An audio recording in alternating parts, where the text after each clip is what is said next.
Hey everyone, I'm back, and today we're going to be talking about Born on the 4th of July. And this movie is directed by Oliver Stone and stars Tom Cruise. And it came out in 1989. And I thought this movie was serviceable, and there were elements that I liked about it. I liked the ideas that were in it. And I do think it's a good story overall, even though it is kind of reminiscent to Forrest Gump in ways, and also reminded me of Thank You for Your Service from 2017. I think that's when that movie came out. I know both of those movies I just mentioned came out after this movie, but I'm just saying that it did remind me of those movies. And I did enjoy where the story went, and I do think it's a good story. And I do like Tom Cruise in the movie. And there are elements that I appreciated, like when it came to the characters. Like I like how Tom Cruise he was where he goes throughout the entirety of the film, like from point A to point B, like B being at the end of the movie.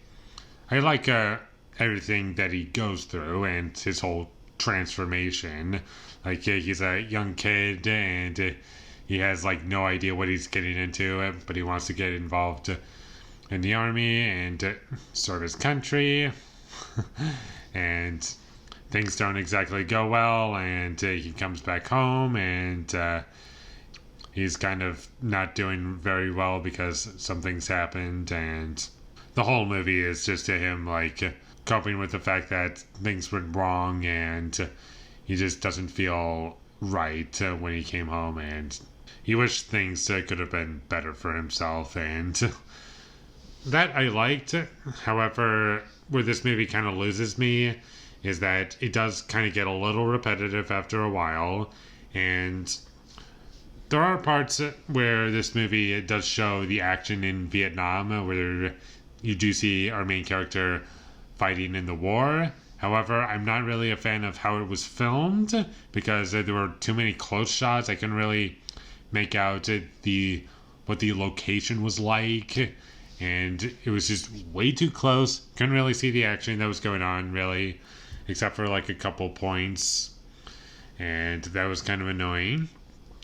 And also, there were some sound effects that I found to be really cheesy, and some of the music didn't really work for me because it was trying to imply certain emotions that it wasn't earning. Like it was trying to show off, oh, this is sad, this is dramatic, but it wasn't earning that for me, and that kind of bugged me. And also there are some flashbacks in this movie where like you don't even need them, and it flashbacks to that same point in time during the movie twice for no reason. And I get what it's trying to do.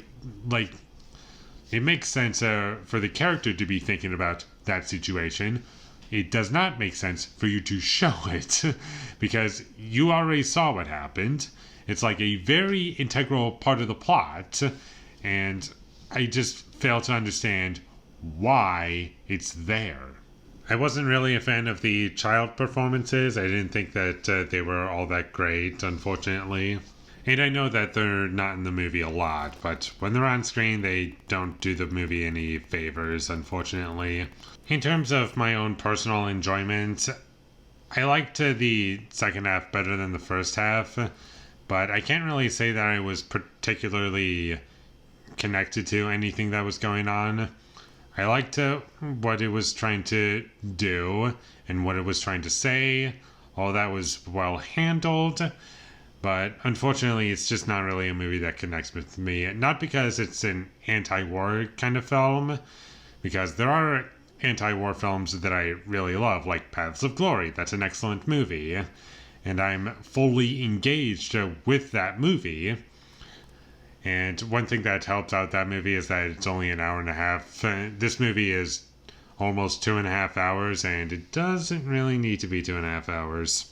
And I also love everything that's going on in Paths of Glory, mostly because it's like one of my favorite movies ever, and it's directed by my favorite director, Stanley Kubrick, and I just love everything that's going on in that movie.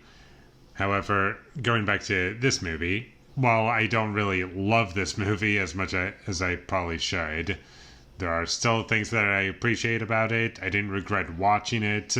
I can say that at the very least. It wasn't a painful experience to sit through, and it did have value overall. I'll say that about it at the very least. It's just not a movie I will probably ever watch again, which is kind of sad. It's just okay. If this is a movie that looks interesting to you, check it out. If you've seen it and you like it, then glad that you enjoy it. More power to you. And that's about all I have to say about Born on the 4th of July. So, with all that being said, I'm going to give Born on the 4th of July a 5 out of 10. Thank you for watching my videos as always. If you enjoyed this review, be sure to leave a like and comment down below you thought of Born on the 4th of July, and my social media links, they will all be in the description, so follow me there. And last but not least, subscribe to be a part of Foley Nation, and I'll see you when I get my next review up, and that is going to be for Flight. So look forward to that, but until I get that up, thank you for watching and have a great day.